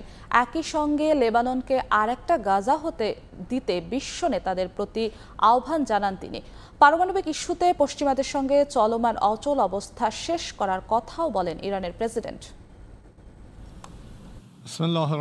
ইরানের প্রেসিডেন্ট নির্বাচিত হওয়ার পর প্রথমবারের মতো জাতিসংঘে বক্তব্য রাখলেন মাসুদ পেজেশকিয়ান। সাধারণ পরিষদের ৭৯তম অধিবেশনে নিজের ভাষণে ইরানের পাশাপাশি গাজা ইস্যুতে কথা বলেন তিনি। গাজায় ইসরায়েলি বর্বরতার তীব্র নিন্দা জানিয়ে পেজেশকিয়ান বলেন, উপত্যকাটিতে হামাসের বিরুদ্ধে যুদ্ধে পরাজিত হয়েছে তেল আবিব। যে পশ্চিমা দেশগুলো গাজায় যুদ্ধবিরতি প্রতিষ্ঠায় বাধা দিচ্ছে এবং নিজেদেরকে মানবাধিকার রক্ষক বলে দাবি করছে, তাদেরকে ইসরায়েলি বর্বরতায় দায় বহন করতে হবে বলেও জানান তিনি।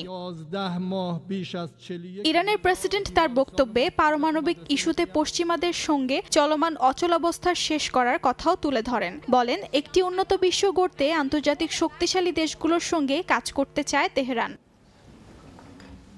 একই দিন মার্কিন গণমাধ্যমে এক সাক্ষাৎকার দেন পেজেশকিয়ান। এ সময় লেবাননকে আরেকটি গাজা হতে না দিতে বিশ্ব নেতাদের প্রতি আহ্বান জানান তিনি। ইসরায়েলের এই পদক্ষেপ আঞ্চলিক সংঘাতের রূপ নিতে পারে উল্লেখ করে আন্তর্জাতিক সম্প্রদায়ের দৃষ্টি আকর্ষণ করেন পেজেশকিয়ান। লেবাননে ইসরায়েলি আগ্রাসন বন্ধে জাতিসংঘের নিরাপত্তা পরিষদের প্রতি আহ্বান জানান ইরানের প্রেসিডেন্ট।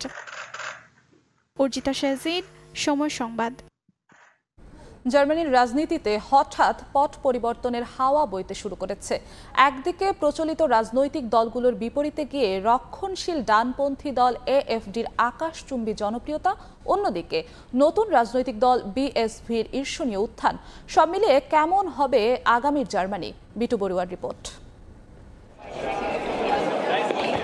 জার্মানিতে রাজনৈতিক হাওয়া বদল হতে শুরু করেছে। গেল কয়েক মাসের জরিপ সাধারণ মানুষের আগ্রহ এবং বেশ কয়েকটি প্রাদেশিক নির্বাচনের ফল বলে দিচ্ছে, প্রচলিত ধারার রাজনীতিতে সাধারণ মানুষের আস্থা কমেছে বহুগুণ। বিশেষ করে বেশ কয়েকটি প্রদেশে দেশটির ক্ষমতাসীন social democratic party SPD, green দল ও ফ্রি ডেমোক্রেটিক পার্টি এফটিপি এর জনপ্রিয়তা অনেকটা তলানিতে পৌঁছেছে। জনপ্রিয়তায় ভাটা পড়েছে ফেডারিক মেয়ার্সের ক্রিশ্চিয়ান ডেমোক্রেটিক ইউনিয়ন সিডিইউ এর।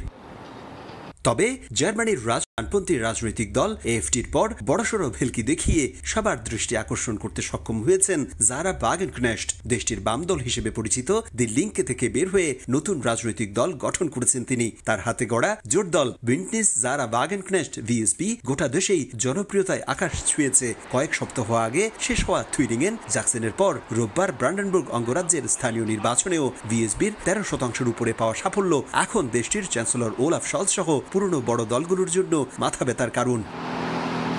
বিশ্লেষকদের মতে জন্মসূত্রে ইরানি বাবা এবং জার্মান মায়ের গর্ভে জন্ম নেয়া জারা বাগেনকনেস্টের রাজনৈতিক দূরদর্শিতা জার্মানদের মধ্যে ব্যাপক সাড়া ফেলেছে। ইইউ বিরোধী রাজনৈতিক বিশ্বাস, কমিউনিজম বা বাম রাজনীতিতে বিশ্বাসী সাধারণ মানুষের অকুণ্ঠ সমর্থনের সাথে দলটির গঠনতন্ত্র সহ নানা ইস্যুতে সাধারণ মানুষের নজর কাটতে সক্ষম হয়েছেন জারা বাগেনকনেস্ট। জার্মানি থেকে বিটু বড়ুয়া, সময় সংবাদ। অভিবাসন নীতিমালায় কড়াকড়ি আরোপ আর ওয়ার্ক পারমিটে ব্যাপক পরিবর্তন আনায় সুইডেন ছেড়েছেন বিপুল সংখ্যক অভিবাসী। এতে রেস্টুরেন্ট সহ দেশটির বিভিন্ন খাতে দেখা দিয়েছে কর্মী সংকট। নতুন করে কর্মী নিয়োগে হিমশিম অবস্থা হোটেলগুলোয়। সুইডেন থেকে শফিউল আলমের রিপোর্ট। কয়েক বছর ধরেই নানা সংস্কার প্রক্রিয়ার মধ্যে দিয়ে গেছে সুইডেনের অভিবাসন আইন। কঠোর করা হয় স্থায়ী বসবাসের অনুমতি পাওয়ার সুযোগ, পরিবর্তন হয় কাজের অনুমতি নিয়ে অস্থায়ীভাবে বসবাস করা বিদেশি নাগরিকদের ক্ষেত্রেও। ওয়ার্ক পারমিটে কয়েক দফায় বেতন বাড়ানোর কারণে কয়েক হাজার বিদেশি কর্মীর বসবাসের অনুমতি বাতিল হয়ে যায়, যাদের বেশিরভাগই কাজ করতেন বিভিন্ন হোটেল ও রেস্তোরাঁয়। সুইডেনে হোটেল আছে 3000-এরও বেশি, যেখানে কাজ করেন কয়েক হাজার কর্মী। অন্যান্য খাতের তুলনায় সহজে কর্মসংস্থানের সুযোগ ছিল এসব হোটেলগুলোতে। সেই সঙ্গে কাজের বিনিময়ে বসবাসের অনুমতিও মিলত। তবে ওয়ার্ক পারমিটের ক্ষেত্রে সর্বনিম্ন বেতন দ্বিগুণেরও বেশি করার পর থেকে পাল্টাতে থাকে সেই চিত্র। সুইডেন সাথে বাধ্য হন বহু অভিবাসী। সুইডেনে আমরা হোটেল ইন্ডাস্ট্রি অনেক ধরনের প্রবলেমে ফেস করতেছি। পুরান যারা ছিল তাদেরকে আমরা রাখতে পারতেছি না, কারণ যে মাইগ্রেশন মার্কেট এবং সুইডেনের যে ওয়ার্ক পারমিটের ল সেটা অনেক চেঞ্জ হয়ে গেছে এবং অনেক ডিফিকাল্ট হচ্ছে আমাদের জন্য ফুল রিকোয়ারমেন্ট ফুলফিল পুরো করার জন্য। The income requirements for labor immigration has more than doubled in the last 2 years, and this is really affecting us in the hospitality industry. It is noticeable amongst many departments in F&B, in housekeeping, and we need different types of people for all of these roles. It is making it really hard for us to recruit. সুইডেনে কাজের বিনিময়ে অস্থায়ী বসবাসের অনুমতি নেওয়ার সুযোগ রয়েছে, তবে কোনো বিদেশি কর্মী চাকরি চলে গেলে 3 মাসের মধ্যে নতুন চাকরি না পেলে বসবাসের অনুমতি হারাতে পারেন। শফিউল আলম, সময় সংবাদ, সুইডেন। বাংলাদেশের সনাতন ধর্মাবলম্বীদের ওপর হামলার অভিযোগ এনে নিন্দা জানিয়েছে অল ইন্ডিয়া রিফিউজি ফ্রন্ট ও ক্যাম্প নামের দুটি সংগঠন। বুধবার কলকাতা প্রেস ক্লাবে আয়োজিত যৌথ প্রতিবাদ সম্মেলনে সম্প্রতি শাহরিয়ার কবিরকে গ্রেফতারের প্রতিবাদ জানান তারা। বিস্তারিত জানাচ্ছেন সুব্রত আচার্য, ছবি তুলেছেন বিশ্বজিৎ দাস। বাংলাদেশের ছাত্র জনতার গণঅভ্যুত্থানের পর সনাতন ধর্মাবলম্বীদের ওপর বিক্ষিপ্ত হামলার নিন্দা ও মানবাধিকার কর্মী শাহরিয়ার কবিরের মুক্তির দাবিতে বুধবার কলকাতা প্রেস ক্লাবে প্রতিবাদ সম্মেলনের আয়োজন করা হয়। এ সময় পশ্চিমবঙ্গের হিন্দুদের চিন্তা ভাবনারও কঠোর সমালোচনা করেন প্রাক্তন রাজ্য বিজেপি সভাপতি তথা সাবেক রাজ্যপাল তথাগত রায়। বাঙালি হিন্দুদের ওপর যে নির্যাতন হচ্ছে, এই নির্যাতনের কোনো প্রতিবাদ নেই। তাদের যারা নিকটতম আত্মীয় তারা চুপ করে বসে আছে, তাদের কোনো হেলদোল নেই। যতদিন এটা না হচ্ছে ততদিন বাংলাদেশের হিন্দুদের আমি কোনো ভবিষ্যৎ দেখতে পাচ্ছি না। তাদের শেষ পর্যন্ত পথের ভিখিরি হয়ে এখানে এসে যেতে হবে বলে আমার। বাংলাদেশের উপর ভারত সরকারের চাপ সৃষ্টি করতে হবে, সেটা কূটনৈতিক চাপ এবং অর্থনৈতিক চাপ, যাতে তারা এই ধরনের ধর্মীয় সংখ্যালঘুদের উপর কার্যকলাপ বন্ধ করতে পারে।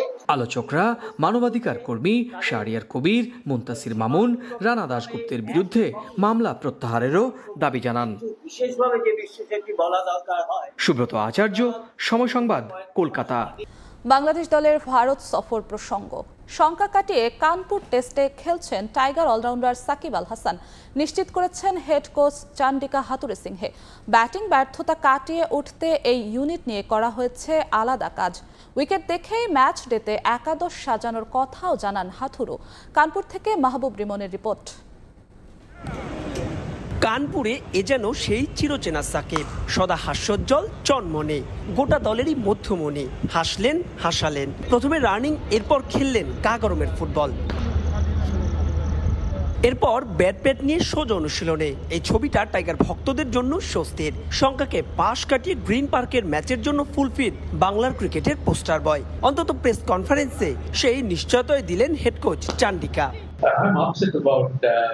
সাকিব আল হাসানকে নিয়ে কোনো অনিশ্চয়তা নেই। আমি ফিজিও কিংবা অন্য কারো কাছ থেকে তার ইনজুরি নিয়ে কিছু শুনিনি। সে দ্বিতীয় টেস্ট খেলার জন্য আমাদের বিবেচনায় আছে। চেন্নাই টেস্টে আমি তার পারফরমেন্স নিয়ে হতাশ নই। গোটা দলের পারফরমেন্স আরো ভালো হতে পারত। আমি নিশ্চিত সে জানে তার পক্ষে আরো ভালো পারফর্ম করা সম্ভব। তার সামর্থ্য আমরা সবাই জানি। আমার মতে দ্বিতীয় ইনিংসে সে ভালো ব্যাটিং করেছে।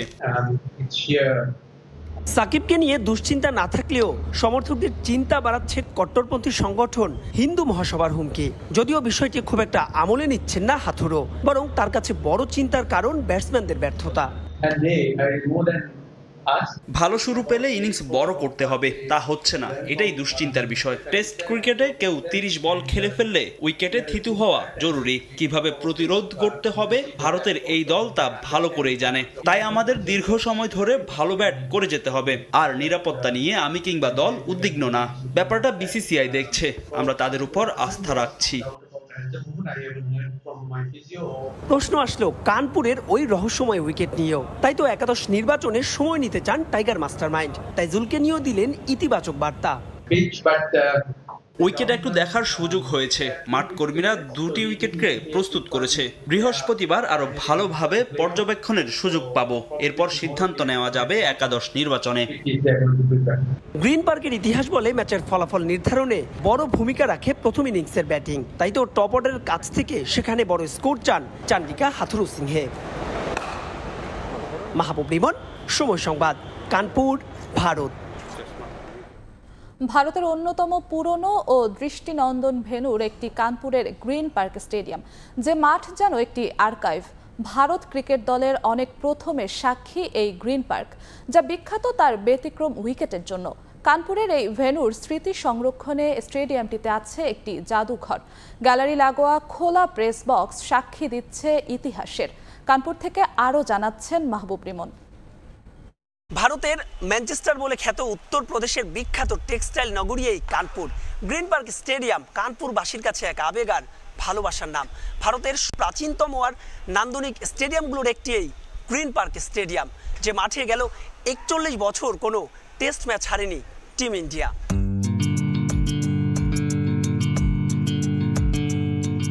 ভারতের প্রথম টেস্ট জয়, প্রথম ওডিআই ম্যাচ, 500তম টেস্ট, রোহিত শর্মার টি-20তে দ্রুততম শতক, ওয়ানডেতে 84 শতক, দ্রাবিড় লক্ষণের রেকর্ড পার্টনারশিপ, কত কিছু সাক্ষী এই গ্রিন পার্ক স্টেডিয়াম, যা শুধু একটি স্টেডিয়ামই নয় বরং কানপুরের মানুষের জন্য একটি সাংস্কৃতিক ও সামাজিক কেন্দ্রও বটে। বিংশ শতকের শুরুর দিকে স্থাপিত এই স্টেডিয়ামটির নামকরণেও আছে মজার ইতিহাস।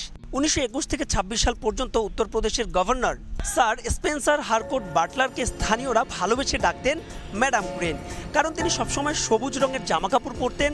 তার সবুজ রঙের গাড়ি এবং বাগানের প্রতিও ছিল প্রগাঢ় ভালোবাসা। এই মাঠের ধারণ ক্ষমতা 32,000। ঐতিহ্যের সঙ্গে বর্তমানকে পরিচয় করিয়ে দিতে দক্ষিণ পাশের গ্যালারির অবয়ব কখনোই পরিবর্তন করা হয়নি। ফ্লাডলাইট, গোটা 5 ইলেকট্রনিক স্কোরবোর্ড, ডিজিটাল স্ক্রিন এবং স্থায়ী হাই ডেফিনেশন ক্যামেরা দিয়ে সর্বদাই সজ্জিত এই গ্রিন পার্ক স্টেডিয়াম। পূর্বে ব্যাটিং স্বর্গ বলে পরিচিত ছিল এই স্টেডিয়ামটি, পরিচিত ছিল বাউন্স আর গতির জন্য। তবে সাম্প্রতিক সময় এখানকার কালো মাটির উইকেট ব্যাটসম্যানদের জন্য যেন বদ্ধভূমি। স্পিনাররা এখানে আলাদা টার্ন পেয়ে থাকেন, তাই তো ভারত বাংলাদেশ টেস্টের এক্স ফ্যাক্টর হবেন স্পিনাররাই। গ্রিন পার্ক স্টেডিয়াম বিখ্যাত তার জাদুঘরের জন্য। নানা ধরনের স্মারক, ব্যাট, প্যাড, ক্যাপ কিংবা ছবিতে যা হয়ে উঠেছে জীবন্ত আর্কাইভ। সোমবার ছাড়া যে কেউ প্রতিদিন 50 রুপি দিয়ে পরিদর্শন করতে পারেন এই জাদুঘর, কিনতে পারেন সুভিনিয়রও। কানপুরের এই মাঠটি একই সঙ্গে দেখায় ক্রিকেটের অতীত, বর্তমান আর ভবিষ্যৎ, দেখায় উত্তরপ্রদেশের অপার সৌন্দর্য, যা এই গ্রিন পার্ক স্টেডিয়ামকে দিয়েছে ভিন্নতা। মাহবুব রিমন, সময় সংবাদ, কানপুর, ভারত। কানপুরে বাংলাদেশ ভারত দ্বিতীয় টেস্ট চলাকালীন আছে বৃষ্টির শঙ্কা। আবহাওয়া পূর্বাভাস বলছে বৃহস্পতিবার শুরু হয়ে বৃষ্টি হতে পারে 4 দিন। এদিকে হিন্দু মহাসভার হুমকির জেরে নিরাপত্তা বাড়ানো হয়েছে বাংলাদেশ দলের। সঙ্গে গোটা স্টেডিয়াম ঢেকে ফেলা হয়েছে 3 স্তরের নিরাপত্তার চাদরে। চেন্নাইয়ের মতো পেস বান্ধব নয় গ্রিন পার্কের উইকেটেও আসছে ভিন্নতা। কানপুর থেকে আরও জানাচ্ছেন মাহবুব রিমন।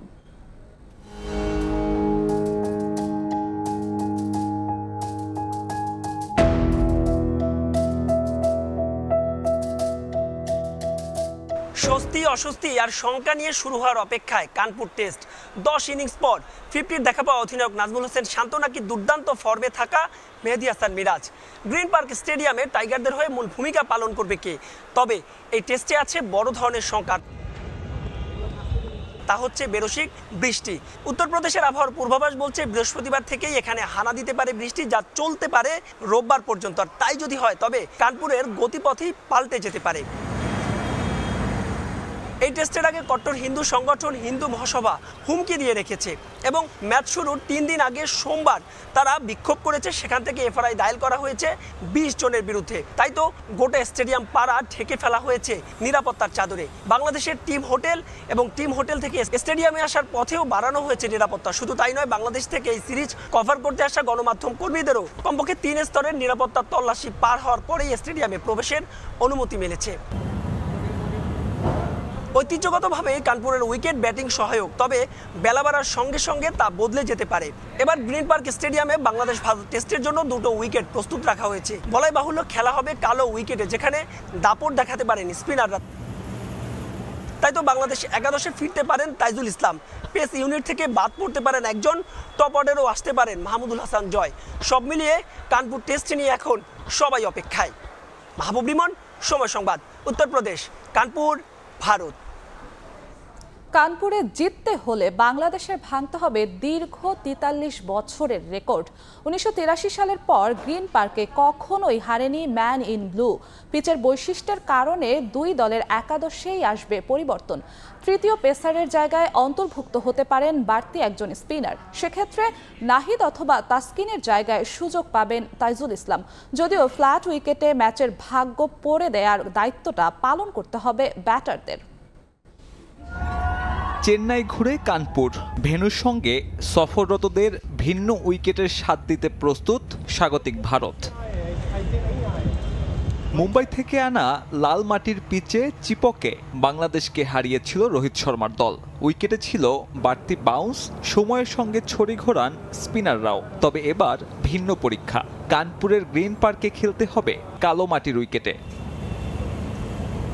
বাউন্স না থাকায় অবধারিতভাবেই দুই দলের একাদশে আসবে পরিবর্তন। থার্ড সিমারের জায়গায় বাড়তি স্পিনার যোগ হবে একাদশে। নাহিদ রানা অথবা তাসকিন আহমেদকে বসিয়ে টাইগার 11-এ জায়গা হতে পারে তাইজুল ইসলামের। ভারতের অন্যতম প্রাচীন এই ভেন্যুতে স্বাগতিকদের টেস্ট রেকর্ড বেশ সমৃদ্ধ।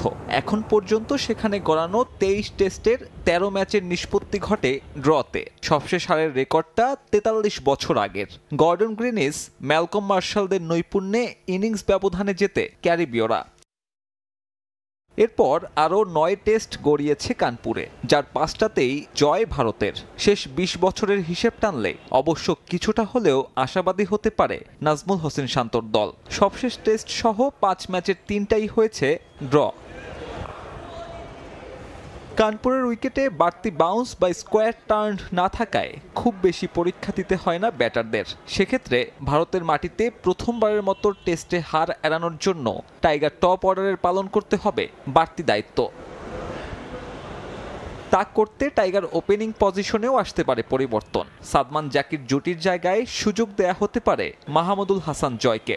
এ দলের হয়ে তার performance, part time bowling option বাড়ানো এবং কানপুরে ভারতীয় স্পিনারদের বিপক্ষে প্রতিরোধ করতে এই ব্যাটারকে বাজিয়ে দেখতে পারে টিম ম্যানেজমেন্ট। কেবল উইকেট নয়, বাংলাদেশকে হার এড়াতে বাড়তি সাহায্য করতে পারে বৃষ্টিও। শেষ 2 দশকে কানপুরের টেস্টে বৃষ্টি খুব একটা প্রভাব বিস্তার না করলেও বাংলাদেশ টেস্টের প্রথম 3 দিন শঙ্কা রয়েছে খেলা বাধাগ্রস্ত হবার। ফ্ল্যাট উইকেট আর বৃষ্টির শঙ্কা সব মিলিয়ে অন্তত ড্র করার জন্য হলেও ভালো সুযোগ সফররতদের সামনে। সাব্বির মিথুন, সময় সংবাদ। নাহিদ, তাসকিন, শরীফুলদের প্রশংসায় ভাসিয়েছেন ভারতীয় পেসার আকাশদীপ। তবে কানপুরের কালো উইকেটে সীমারদের জন্য আসল পরীক্ষা হবে বলেও মনে করেন তিনি। আকাশের মতে গ্রিন পার্কের ম্যাচটি ভারতের জন্য সহজ হবে না মোটেও। আজ দ্বিতীয় টেস্টকে সামনে রেখে কানপুরে প্রথমবারের মতো অনুশীলন করেছে টিম ইন্ডিয়া। কানপুর থেকে আরও জানাচ্ছেন মাহবুব রিমন। একটার পর একটা আকাশের ডেলিভারি, পেছনে ঠায় দাঁড়িয়ে মর্নি মর্কেল, বিরাট, গিল, ঋষভ। নেটে সবাই নাকাল তার বাউন্সারে। তবু কিছু একটা ঠিকঠাক মনে হয়নি ভারতীয় পেস বোলিং কোচের। কিছুক্ষণ বাদেই মর্নির ক্লাসের ডাক পড়ল আকাশদীপের। এভাবে চলল নেট সেশন। কানপুরে প্রথমবারের মতো অনুশীলনে টিম ইন্ডিয়া। বুমরা আসলেও বোলিং করেননি। সিরাজ করেছেন মোটে 2 ওভারের মতো। বাকিটা সময় হাত ঘুরিয়েছেন বিহারে জন্ম নেয়া বাংলার হয়ে রঞ্জি খেলা আকাশ।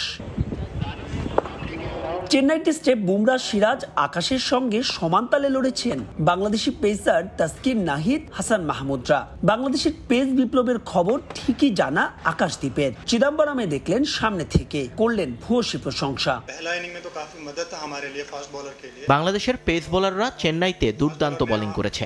প্রথম ইনিংসে তারা আমাদের ব্যাটসম্যানদের ভালোই পরীক্ষা নিয়েছে। তবে দ্বিতীয় ইনিংসে উইকেট কিছুটা স্লো হয়ে যাওয়ায় তারা ততটা সুবিধা করতে পারেনি। তবে তারা দারুণ ছিল।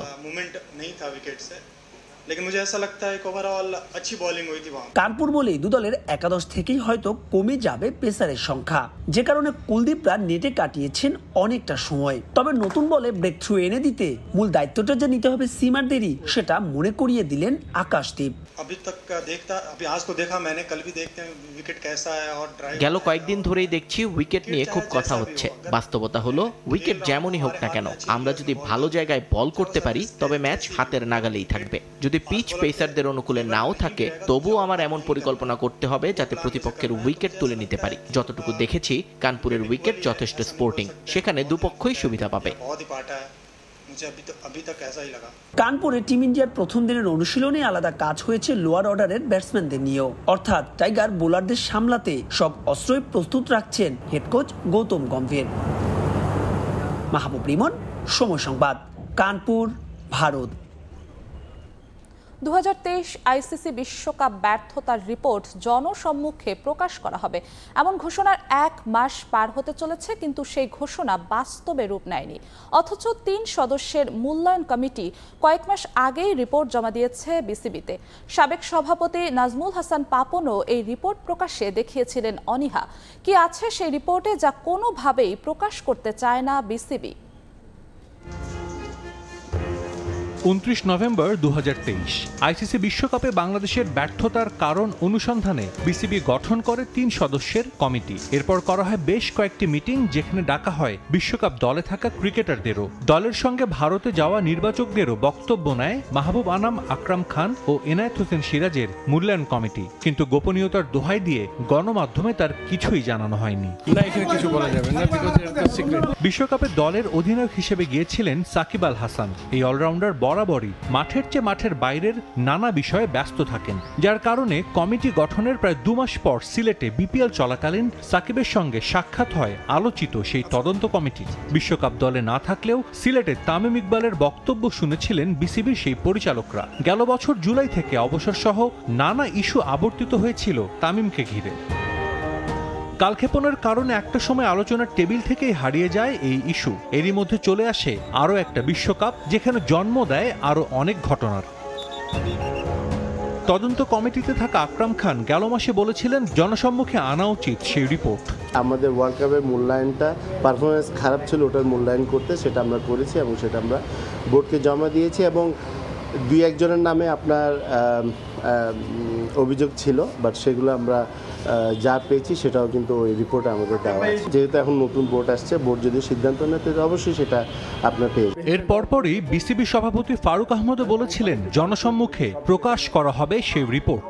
অবশ্যই এটা জনসম্মুখে আসবে এবং সবচেয়ে বড় কথা শুধু আপনাদের জানবেন না, এটা দেখে এটার থেকে যে রেকমেন্ডেশন, আমি জানি না কোনো রেকমেন্ডেশন থাকবে কিনা, কারণ আকরাম খান লাস্ট সে তদন্ত কমিশনের সে কিন্তু মেম্বার ছিল, right, if I am not রং।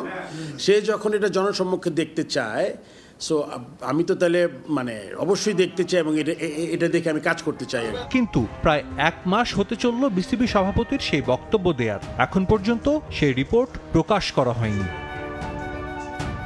নাজমুল হাসান পাপন থেকে ফারুক আহমেদ, বিসিবি সভাপতি হিসেবে দায়িত্বে যিনি থাকুন না কেন, কোনো অদৃশ্য কারণে বারবার ধামা চাপা দেওয়ার চেষ্টা করা হচ্ছে বিশ্বকাপ ব্যর্থতার রিপোর্ট। ক্রিকেট বোর্ডে অনেক পরিবর্তন আসলেও এই রীতি থেকে কেন বের হতে পারছে না, সেটাই এখন বড় প্রশ্ন। সাজিদ মুস্তাহিদ, সময় সংবাদ। নারী টি-20 বিশ্বকাপ খেলতে আজ সকাল 10টায় দেশ ছাড়বে বাংলাদেশ।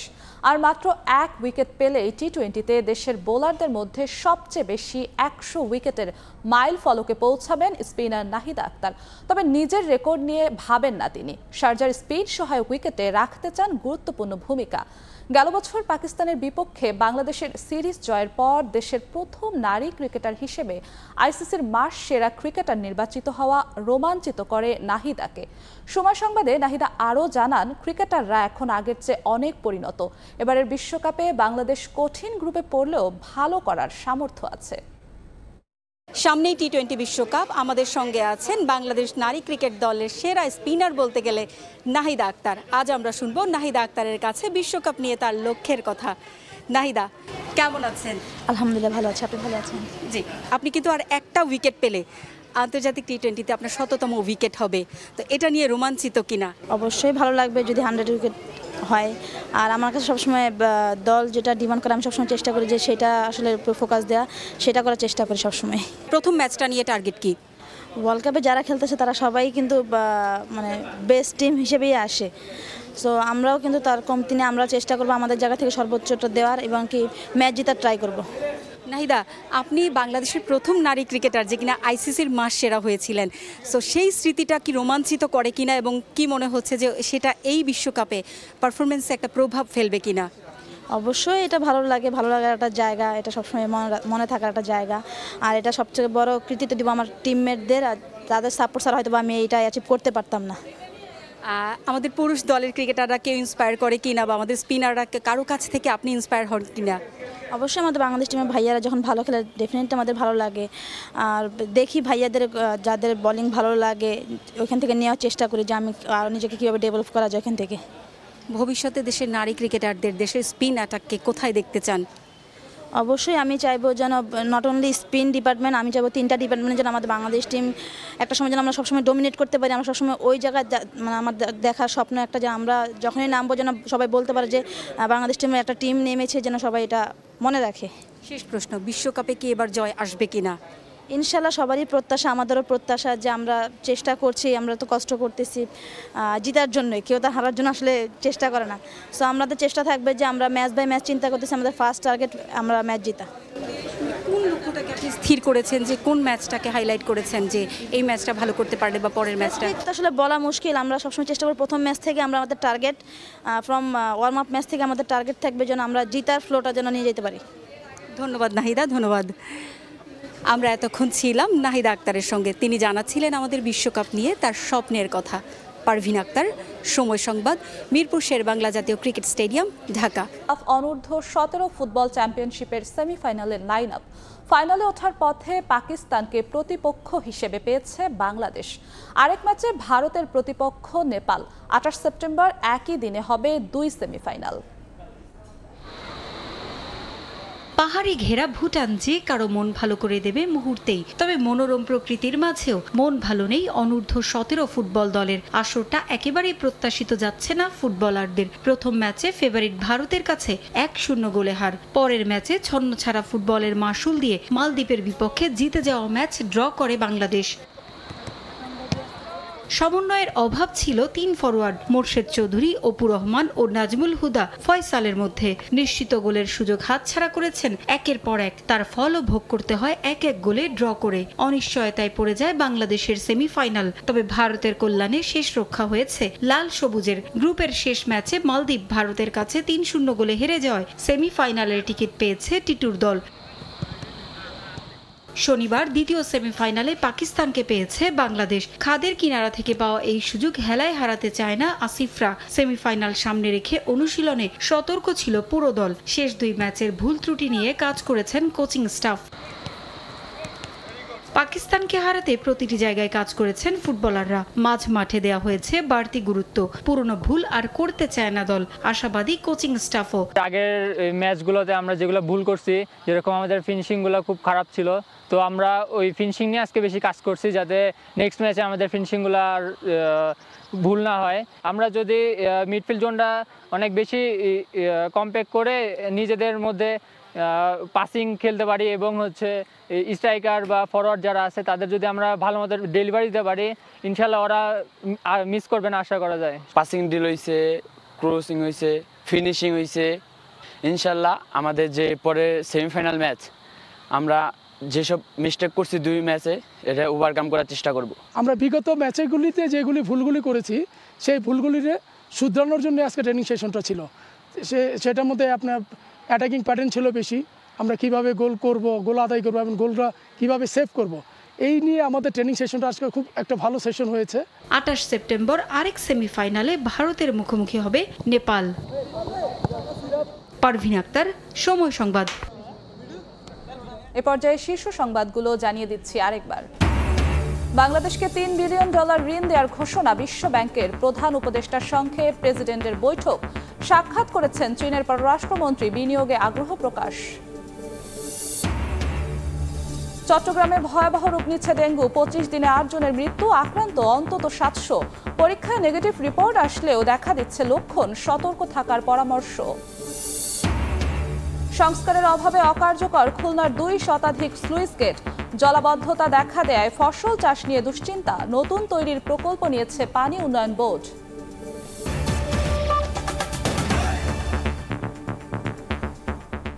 এই ছিল ভোরের সময়, সঙ্গেই থাকুন সময়ের।